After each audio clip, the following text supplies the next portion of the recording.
सर्वमचिन्त्यं च कूटस्थमचलं ध्रुवं सन्नियम्येन्द्रियग्रामं सर्वत्र समबुद्धयः ते प्राप्नुवन्ति मामेव सर्वभूतहिते रताः।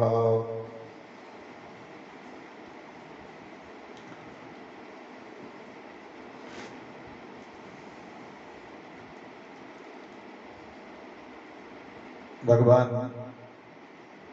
श्री कृष्ण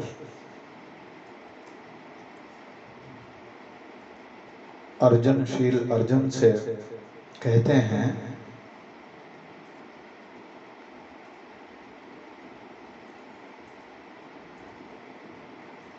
ये इंद्रिय ग्रामम संयम्य,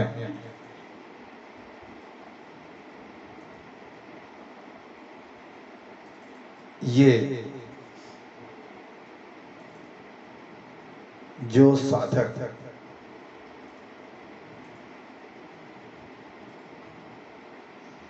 अखंड अनंत अपरिच्छिन्न आनंद का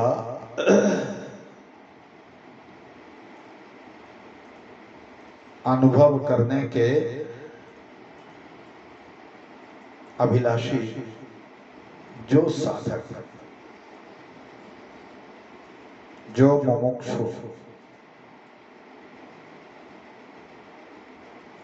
इंद्रिय ग्रामम संयम्य संनियम्य, ये जो इंद्रियों का गांव है, असंख्य इंद्रियां हैं, असंख्य यहाँ 10 तो है ही, 5 कर्मेंद्रियां, 5 ज्ञानेंद्रियां और मन बुद्धि चित्त अहंकार, तो ये जो 14 हैं उनमें से 10 तो हैं बाह्यकरण और 4 हैं अंतःकरण।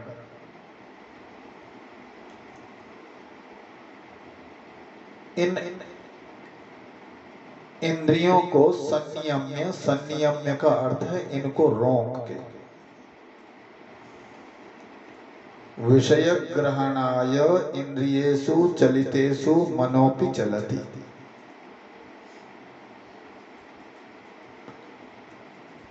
विषय का जब ग्रहण करने के लिए इंद्रियां विषय की ओर उन्मुख होती हैं, आंख से जब विषय को देखा, आंख से जब रूप का दर्शन किया, तो आंख के माध्यम से, नेत्र के मार्ग से मन भी उस विषय में पहुंच गया।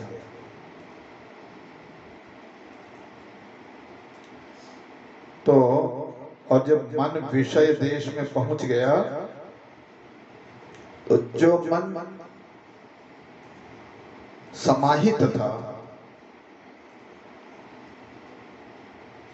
जो मन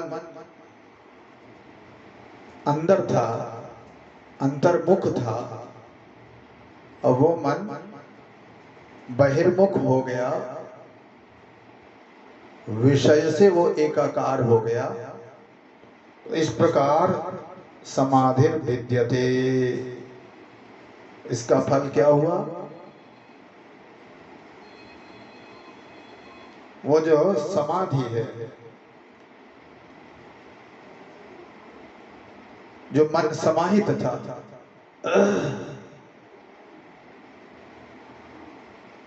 उस समाधि में, उस अंतर्मुखता में ये विघ्न आ गया, विघ्न उपस्थित हो गया।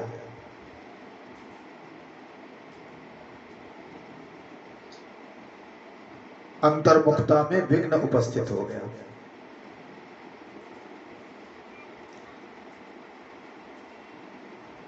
तो इंद्रिय ग्रामम संनियम्य सन्निरुध्य विषय ग्रहणाय इंद्रियेषु चलितेषु मनोपि चलति तेन समाधिर्भिद्यते। मन जब विषयाकार हो गया और इंद्रियों के साथ मन जब विषय देश में पहुंच के विषयाकार हुआ तो उससे मन की अंतर्मुखता नष्ट हो गई।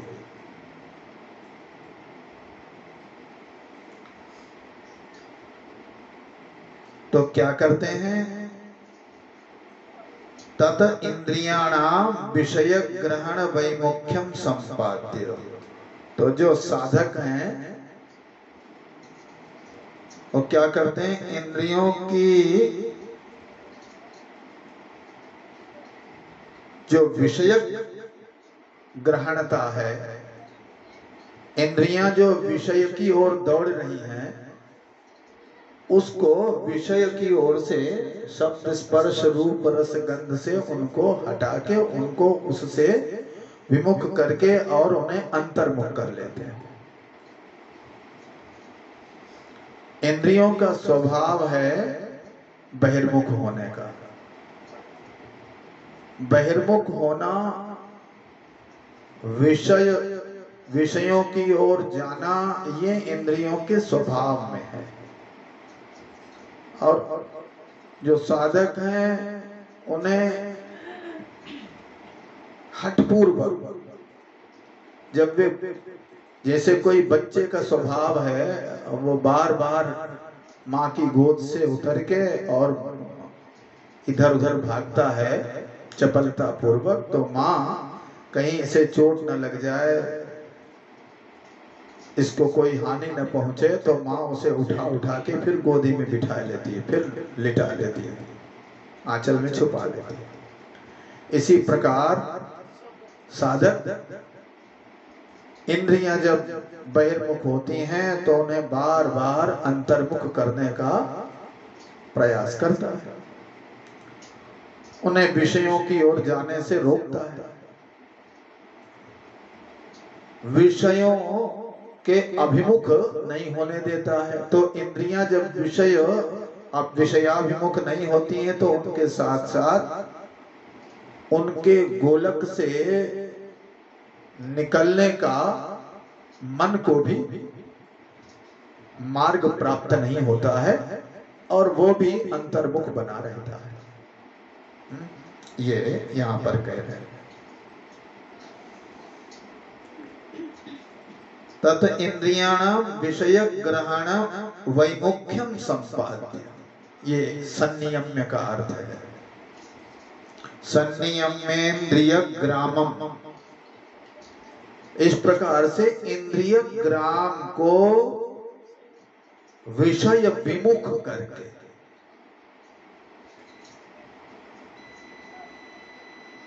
सर्वत्र समबुद्धयः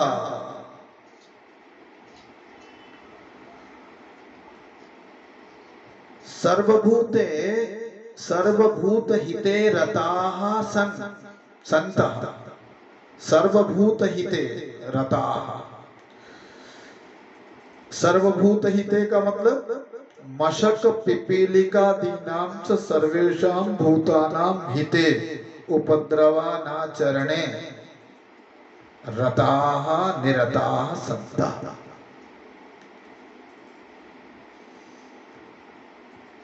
सब, चाहे मच्छर हो, चाहे चींटी हो, या कोई भी जीव जंतु हो,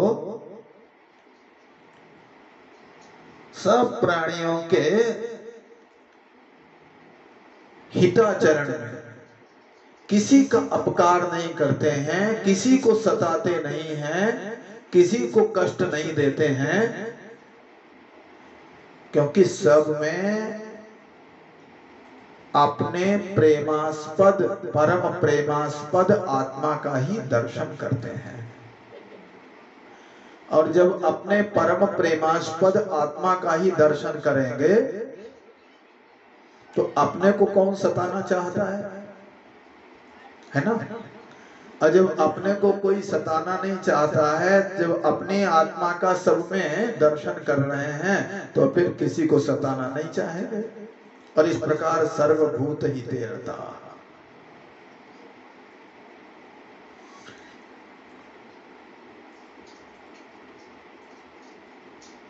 सर्वभूत हिते रता यद्वा सर्वेषां ब्रह्मादि स्तंभान्तानां भूतानां प्राणिनां हिते परम प्रेमास्पदत्वात् प्रियतमे प्रत्यगात्मनि रता।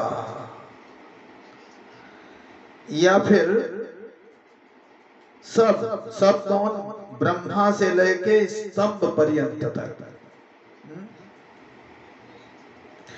ब्रह्मा से लेके तिनका तक जो भी है, सब प्राणियों में, सब प्राणियों के हित में, हित का अर्थ है कि ये जितने प्राणी हैं, इन सब में या इन सब रूपों में हमारा परम प्रेमास्पद आत्मा विराजमान है।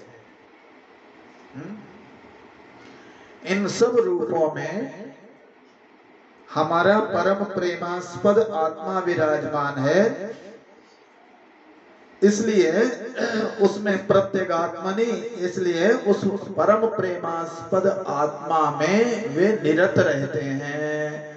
हाँ, सब इसका अर्थ किया है सर्वत्र प्रत्यग रूपेण स्थितम आत्मानं सर्वात्मकोहम इति स्वात्मना पश्यन्तः।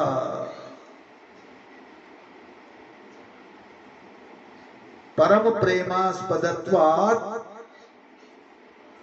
सर्वेषां ब्रह्मादिस्तंभान्तानां भूतानां प्राणिनां हिते परम प्रेमास्पदत्वात् प्रियतमे प्रत्यगात्मनि रताः। अभिप्राय ये है कि ये विचार करते हैं वो, उनका ऐसा चिंतन होता है कि सर्वत्र प्रत्यग रूप में स्थित आत्मा विराजमान है, मैं ही सर्वरूप में विराजमान हूं। इस प्रकार सर्वरूप में अपने को ही देखते हैं। ये सर्वभूत हिते रता का अर्थ है।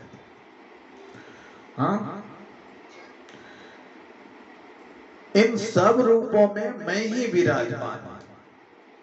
सर्वभूत हिते रता, हिते का अर्थ है निहिते। सब भूतों में मैं ही आत्म रूप से निहित हूं। ये जितने ब्रह्मा से लेके स्तंभ तक जितने भी प्राणी हैं, जितने भी शरीर हैं, हाँ, जितने भी शरीर हैं, उन सब शरीरों में मैं ही, हाँ, आत्म रूप से विराजमान हूं। इस प्रकार सब में अपने परम प्रेमास्पद आत्मा का जो दर्शन करते हैं, या ये जो विचार करते हैं, ऐसा जिनका निश्चय है कि सर्वात्मको हम सर्व रूप में मैं ही विराजमान हूं, ऐसा जिनका निश्चय है, ये सर्वभूत हिते रता। ततएव सर्वत्र प्रपंचे समबुद्धयः। अच्छा, जब वे सर्वभूत रत होंगे, सब में अपने आत्मस्वरूप का सब में दर्शन करेंगे, मैं ही इन सबकी आत्मा के रूप में विराजमान हूं, इस प्रकार का जब उनका निश्चय होगा, ऐसी जब समझ होगी, तो सर्वत्र समबुद्धयः तथा एव सर्वत्र प्रपंचे समबुद्धयः ब्रह्मदृष्टयः सन्तः। तब उनकी संपूर्ण विश्व प्रपंच में एक ही दृष्टि होगी। एक दृष्टि तब बनेगी जब या तो सब में परमात्मा का दर्शन करें या सब में आत्मा का दर्शन करें, या सब में मैं को देखें, हाँ, तत्पदार्थ का दर्शन करें या त्वम पदार्थ का दर्शन करें। सब में या तो त्वम पद के लक्ष्यार्थ का दर्शन करें या तत्पदार्थ का दर्शन करें। तो सब में अपने प्रत्यगात्मा का दर्शन करें या सब में परमात्मा का दर्शन करें। तो जब इस प्रकार की दृष्टि बनेगी तभी समबुद्धि होगी। समबुद्धि का अर्थ क्या है? सम किसे कहते हैं? यदि सगुण रीति से विचार किया जाए तो सम का अर्थ होता है मया लक्ष्म्या सह वर्तते इति समः। हाँ, लक्ष्मी जी के साथ जो विराजमान है वो है सम भगवान नारायण, और वो उन नारायण में ही जिनकी बुद्धि लगी है उनको बोलते हैं समबुद्धि। और यदि वेदांत की दृष्टि से विचार करें, गीता जी की दृष्टि से विचार करें, तो विद्या विनय संपन्ने ब्राह्मणे गवि हस्तिनी सुनिचैव स्वपाके च पंडिता समदर्शिनः। जैसे मिट्टी से बने हुए घट शराब आदि जो पदार्थ हैं उनका उपादान कारण एक ही है, उसी प्रकार ये जितने भी हमें ब्रह्मा से लेके स्तंभ तक जो भी हमें दिख रहा है उन सबका अभिन्न निमित्तोपादान या विवर्ती कारण, अभिन्न निमित्तोपादान कारण अथवा विवर्ती कारण एक ही है। और अभिन्न निमित्तोपादान कारण से कार्य भिन्न नहीं होता है, अथवा विवर्ती कारण से उसमें प्रतीत होने वाला जो कार्य है उसमें प्रतीत होने वाला कार्य अलग नहीं होता है। जैसे रस्सी में प्रतीत होने वाला सर्प रस्सी से अलग नहीं होता है, जैसे मिट्टी से बने हुए पदार्थ मिट्टी से अलग नहीं होते हैं, उसी प्रकार ब्रह्मा से लेके स्तंभ पर्यंत जितने भी ये हमें वस्तुजात ये जगत जो दिख रहा है ये सब इन सबका एक ही अभिन्न निमित्तोपादान कारण है या इन सबका एक ही विवर्ती कारण है, वो है हमारा आत्मा। हाँ, इसलिए सब में उस आत्मा का ही वे दर्शन करते हैं या सब में वो उसी भगवत तत्व का दर्शन करते हैं। ये हो गया समबुद्धया। तत एव सर्वत्र प्रपंचे समबुद्धयो ब्रह्म दृष्टया सन्तः ये तो यतयः। ऐसे जो यति हैं जिन्होंने अपनी इंद्रियों का नियमन कर रखा है वो यति। हाँ, यति का अर्थ है जिन्होंने अपने मन का अपने इंद्रियों का सबका नियमन कर रखा है।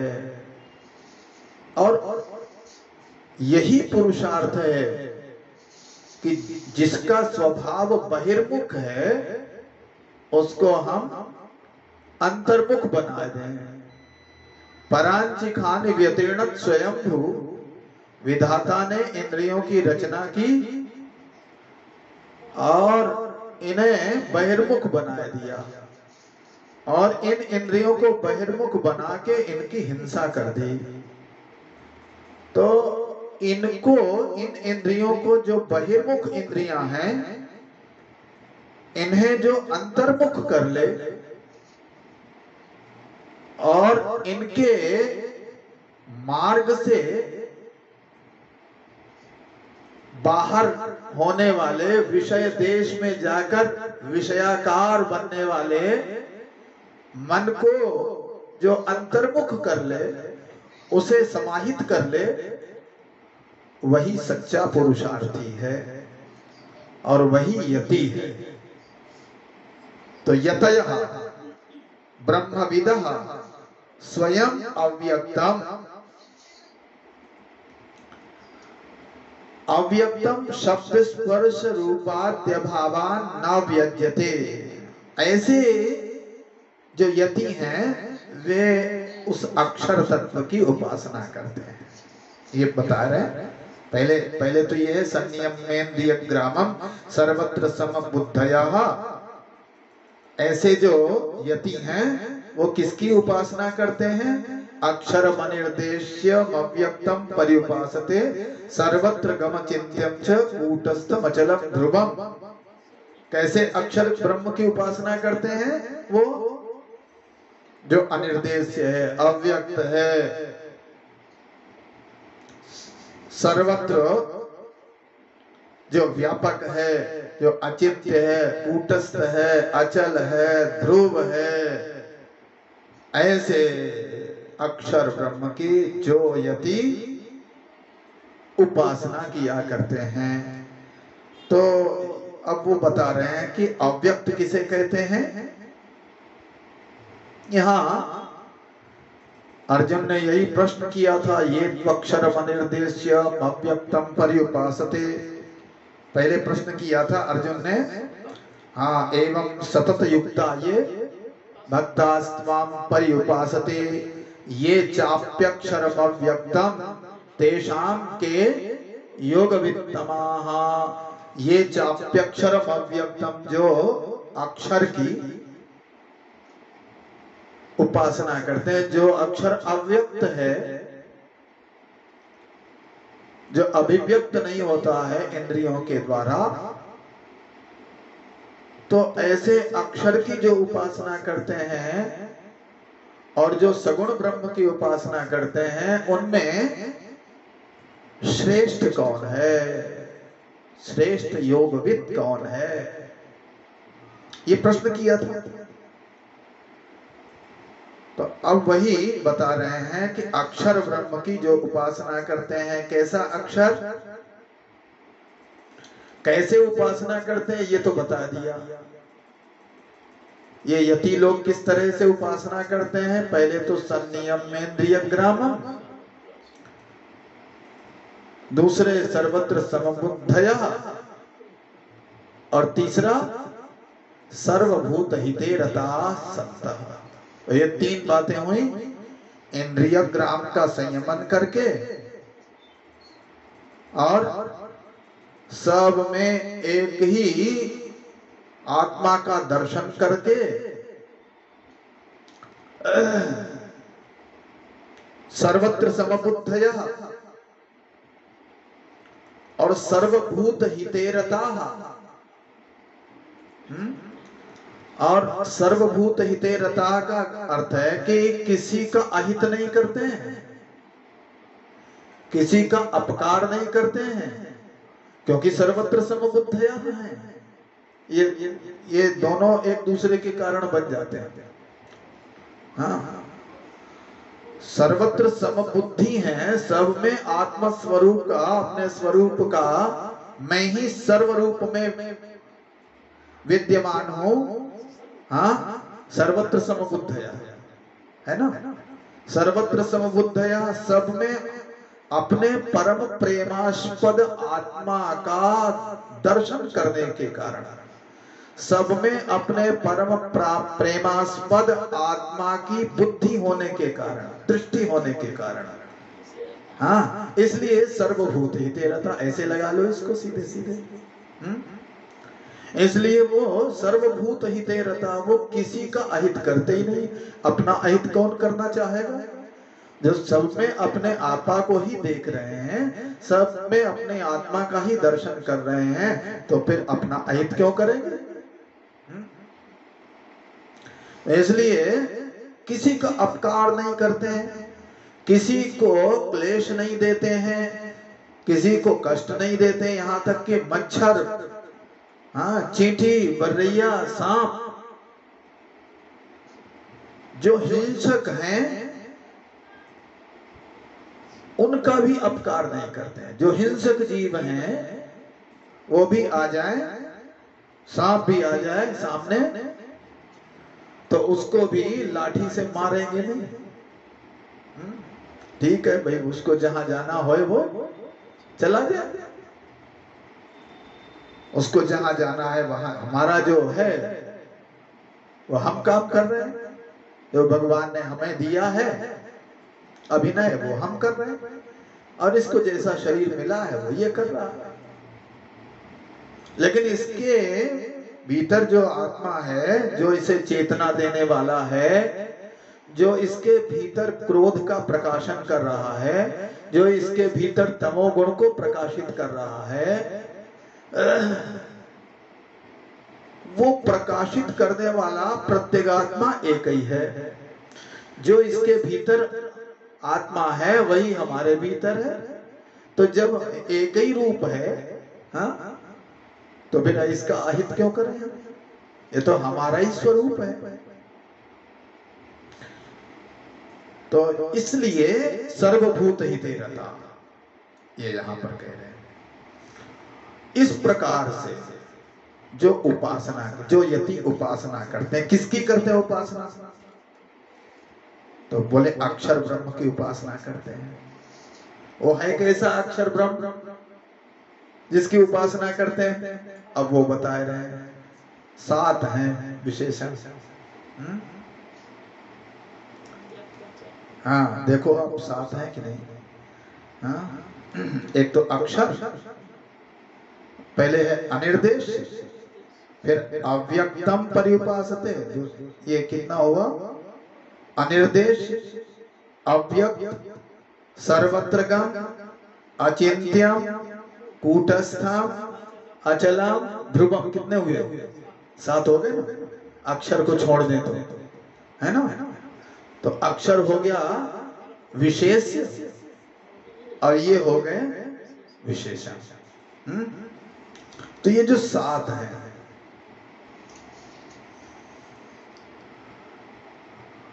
अक्षर के बारे में पूछा था, अक्षर की उपासना के बारे में, है ना? तो अक्षर तो अर्जुन ने कह दिया।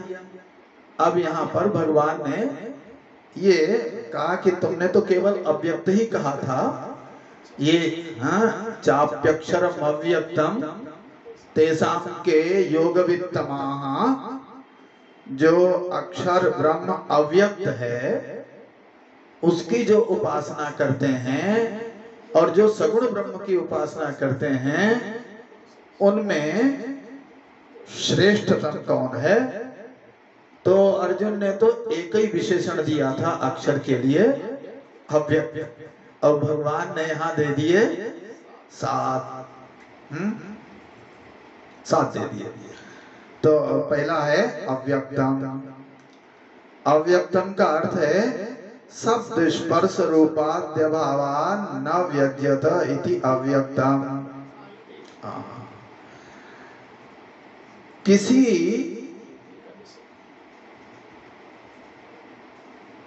को कोई जब व्यक्त होता है, अभिव्यक्त होता है, तो किससे होता है? या तो वो नेत्र से व्यक्त होता है, या श्रोत्र से व्यक्त होता है। बोलेंगे भाई ये कैसा है? किसी से पूछो कैसा? बोले नीला नीला। हाँ, तो नीले रूप से आंख ने उसे व्यक्त कर दिया। हाँ, मैं ये व्यक्ति कैसा है? तो कृष्ण वर्ण का है। तो ये जो काला रूप है, इस रूप के माध्यम से नेत्र ने उसे व्यक्त कर दिया। तो नेत्र के द्वारा व्यक्त होता है, श्रोत्र के द्वारा व्यक्त होता है, हाँ, या नासिका के द्वारा व्यक्त। अब गुलाब सुगंध आई तो नाग ने कहा कि अरे इसमें तो बड़ी सुंदर सुगंध है, ऐसी सुगंध है इसकी, चमेली की ऐसी सुगंध और गुलाब की ऐसी सुगंध। तो नाग ने उसे, घ्राण ने उसे व्यक्त कर दिया। तो शब्द स्पर्श रूप आदि के द्वारा इन पांचों इंद्रियों के विषयों के माध्यम से इंद्रियां वस्तु को व्यक्त करती हैं, अभिव्यक्त करती हैं, बताती हैं कि ये ऐसा, ये ऐसा, ये ऐसा। अब उस अक्षर में ना तो शब्द है, ना स्पर्श है, ना गंध है, और ना रूप है, और शब्द स्पर्श रूप रस, और न उसमें रस है।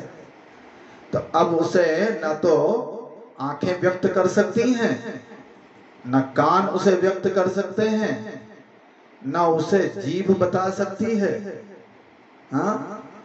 तो इंद्रियां उसे अभिव्यक्त नहीं कर सकती हैं। इंद्रियों में उस अक्षर को अभिव्यक्त करने की शक्ति नहीं है, इसलिए उसको बोलते हैं अव्यक्त।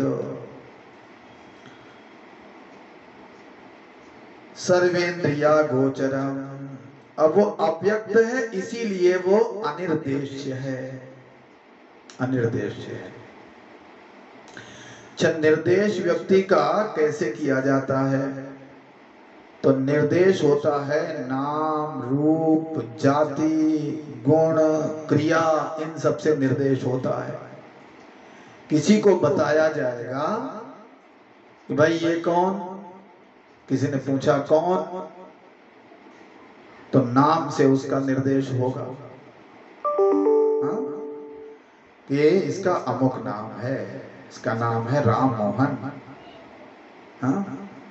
तो नाम से उसकी अभिव्यक्ति हुई, नाम से उसका निर्देश हुआ, संकेत लिया गया उसका।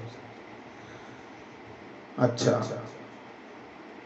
और रूप से निर्देश होता है, ये कैसा है, काला है, गोरा है, तो रूप से निर्देश। नाम, रूप, गुण, गुण से निर्देश होता है, क्रिया से निर्देश होता है। ये कौन, ये पाचक है, तो भोजन पकाता है, भोजन पकाना ये हो गई क्रिया, और इस क्रिया से निर्देश हुआ। और जाति से निर्देश होता है, ये कौन, बोले ये इनमें ब्राह्मणत्व जाति है, इसलिए ये ब्राह्मण है। तो संबंध से भी निर्देश होता है, ये कौन है, ये मास्टरनी है, हाँ? तो मास्टर जी की धर्मपत्नी है, इसलिए बोलते हैं ये मास्टरनी है, हाँ? तो संबंध से भी निर्देश होता है, हाँ। और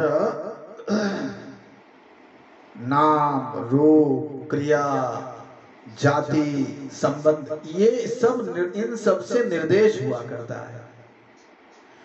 अब उस अक्षर में न तो नाम है उसका कोई, तो उसका निर्देश कैसे करें? उसमें कोई गुण भी नहीं है, तो गुण के बिना उसका निर्देश कैसे करें? उसमें कोई क्रिया भी नहीं है, तो निर्देश कैसे करें? उसकी कोई जाति भी नहीं है, तो उसका निर्देश कैसे करें? और उसका किसी से संबंध भी नहीं है, तो उसका निर्देश कैसे करें? अब वो हो गया अनिर्देश। तो अनिर्देश्यम निर्देष्टुम अशक्यम सर्वत्रगम गगनवन निराकारम। सर्वत्रगम का अर्थ है जो हर जगह पहुंचने वाला, हर जगह जो प्राप्त होता है।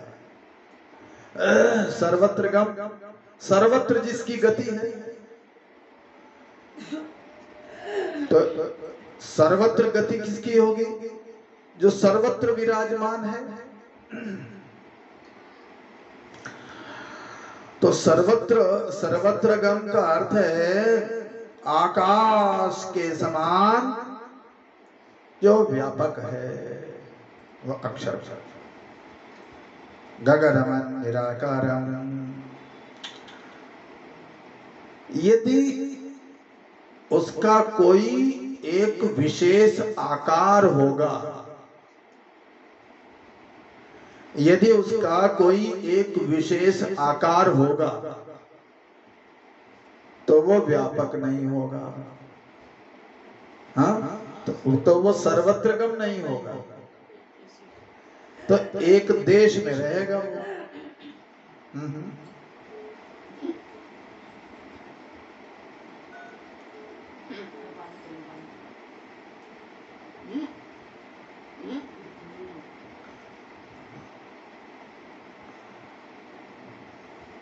तो वो एक देश में रहेगा। यदि उसका कोई आकार विशेष होगा तो वो एक देश में रहेगा। उसका कोई आकार विशेष है नहीं। जिसका कोई आकार विशेष होता है वो एक देश में रहता है। जैसे ये शरीर यहां है तो वहां नहीं, वहां है तो यहां नहीं। तो वो एक देश में उसका जब कोई आकार विशेष नहीं, जैसे आकाश का, आकाश का कोई आकार विशेष नहीं है, इसलिए आकाश सर्वत्र व्यापक है, सब जगह है। ऐसे वो सर्वत्रगम, सर्वत्रगम चिंत्यम च अचिंत्यम। आकाशवत निराकारम और परिपूर्णम अव्यक्तत्वात् अचिंत्यम। वो अव्यक्त है,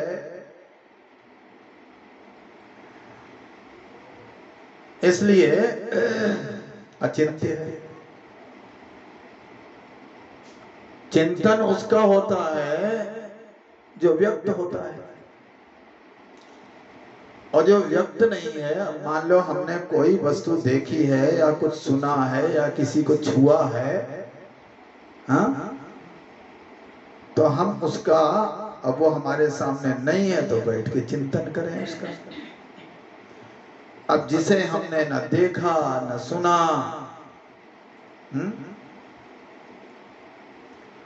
न छुआ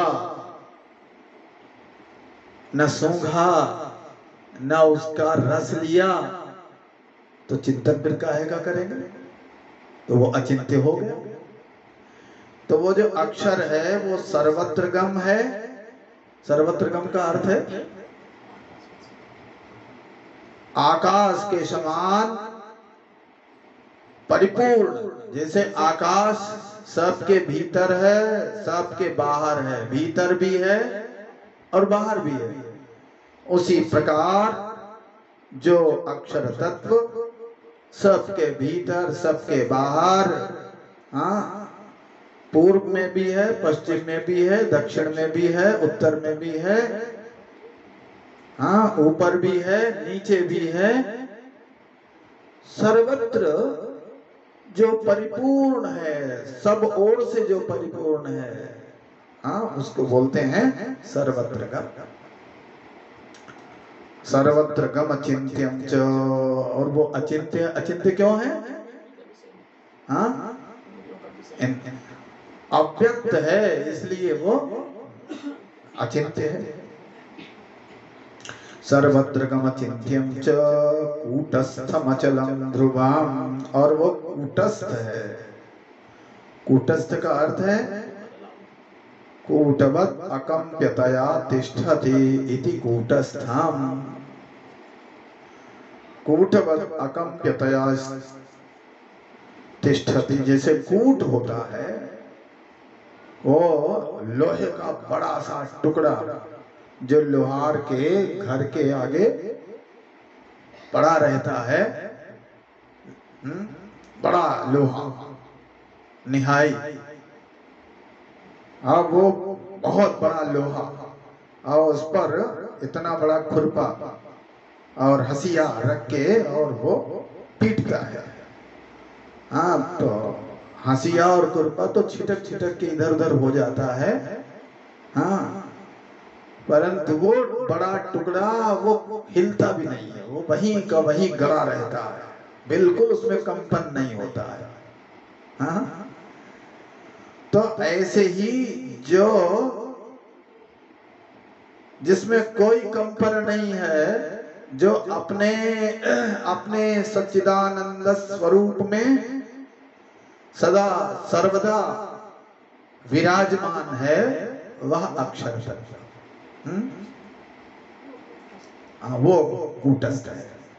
कूट इव स्थितः, कूट के समान जो स्थित है, हाँ, जिसमें हिलना डुलना चलना, हाँ, बनना बिगड़ना परिवर्तन, ये सब जिसमें नहीं है उसको वो कहते हैं, उसको कहते हैं कूटस्थ। ये यहाँ पर कूटस्थ का अर्थ किया गया। कूटवत् अकम्प्यतया तिष्ठति इति कूटस्थम तत एव अचलम। कूट के समान वो स्थित है, इसीलिए वो अचल है। अचल का अर्थ है चलन वर्जितम, उसमें चलना नहीं है। हाँ, तत एव ध्रुवम, इसीलिए वो ध्रुव है, शाश्वत है, नित्य है। हाँ, ऐसा जो अक्षर तत्व है, ऐसा जो परम ब्रह्म है अक्षर, उसकी जो यति इस ढंग से उपासना करते हैं। कैसे उपासना करते हैं पहले ही बता दिया। इंद्रिय ग्रामम संनियम्य और सर्वत्र समबुद्धया और सर्वभूत हिते रता संतः। हाँ, इस प्रकार उपासना करते हैं। पर्युपासते का मतलब, पर्युपासते का अर्थ है पर्युपासते सर्वदा अनुसंधते, हर समय हर काल में उस अक्षर ब्रह्म का ही हर काल में अनुसंधान करते हैं, उसका ही चिंतन करते हैं। सर्वं निर्विशेषम ब्रह्मैव ये पश्यन्ति। कैसे अनुसंधान करते हैं कि ये जो भी दिखाई पड़ रहा है ब्रह्म ही इन सब रूपों में, इन सब नामों में, इन सब रूपों में प्रतीत हो रहा है। ब्रह्म ही इन सब रूपों में दिख रहा है, वही है। इस प्रकार जो हाँ अनुसंधान किया करते, इस प्रकार का जिनका दर्शन है, ते ब्रह्मनिष्ठा मामेव सच्चिदानंदैक रसम परम ब्रह्म प्राप्नुवन्ति। वे ब्रह्मनिष्ठ महात्मा माम एव, मुझे ही, मैं कैसा, सच्चिदानंद स्वरूप एक रस, हाँ, सच्चिदानंद घन, मुझ परम ब्रह्म को ही वे प्राप्त होते हैं। और सगुणोपासक, यहाँ भगवान मानो ये मुझे ही प्राप्त होते हैं, एव लगा के मानो भगवान ये कहना चाह रहे हैं कि सगुणोपासका पूर्वोक्ता भक्ता, जो सगुणोपासक हैं वो भक्त,